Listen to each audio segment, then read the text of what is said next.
हे बघ आहे, मला आजच्या आज कसल्या परिस्थितीत पैसे पाहिजे तर मी आधीच सांगतोय तुला, मी 2 दिवस झाला तुझ्या मागे लागलो या. हे बघ, काय घरात आहे नाही ते एक, आणि घे पैसे काय लागते ते तुला. कशाला गोंधळ करताय रे? उगाच 4 चौघाच्या कानावर जायला. पैशाचं काय ते बघू आपण. उगा शांत राहा. ए चल शिवांश, हा बाई येऊ का? येत हवं. हो, पोराची बी शाळा बुडती ना. आयुष्यमान भवती. शिवांश पाया पड.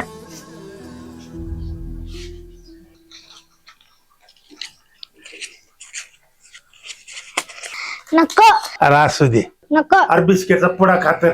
नको. माझी आई म्हणती की आजचा पैसा उद्या संपून जातो, पण मोठ्या माणसांचा आशीर्वाद आयुष्यभर सोबत राहतो.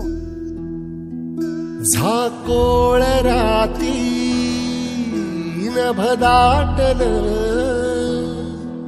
तांडव नाटी शिडफाट.